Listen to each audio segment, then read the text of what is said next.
another, that's not very popular. I mean, no one likes lawsuits, and let's be honest, lawyers aren't very popular either. My grandfather's a lawyer, and I always saw myself going to law school, but that's just the reality. So from a player standpoint, we've taken a lot of flack about that. But here's the reality, and this is what I take back, the fans I speak with and to the players in my locker room. Some of the biggest gains that were made in the history of this game for us came from litigation. Like I said, free agency.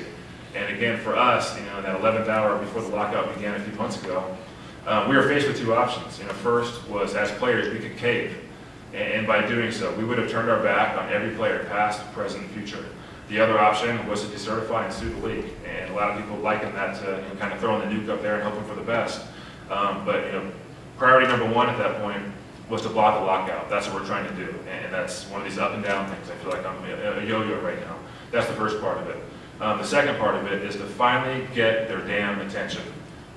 Because I sat in negotiations with those guys 10 hours a day sometimes, and if I had to hear them one more time refer to us as the product, I was going to throw a freaking chair through a window.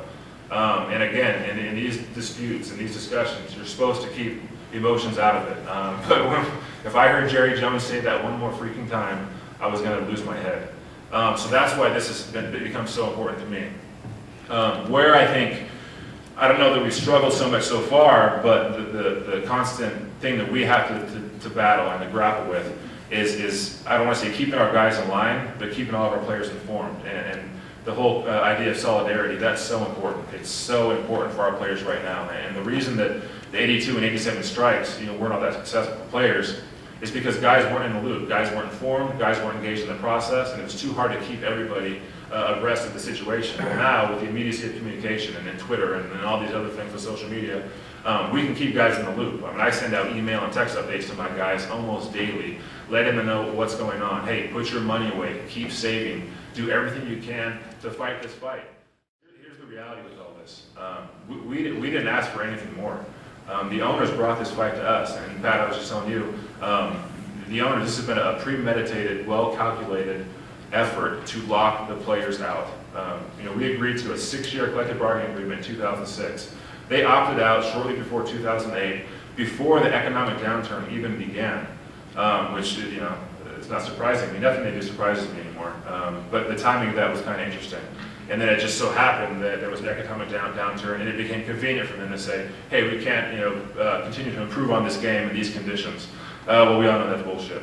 But the way it evolved from that point on, under the I guess auspices of the '93 Reggie White settlement agreement, anytime the NFL negotiates TV contracts, they have to do so in a way that is beneficial to the players. They have to maximize revenues for the players. Well, we found out in about 2008, 2009 that the league was going to have over $4 billion in TV revenues coming in for the 2011 year, whether games were played or not. That was kind of a red flag for a lot of us. And I don't think DeMaurice Smith, our executive director, gets enough credit for this.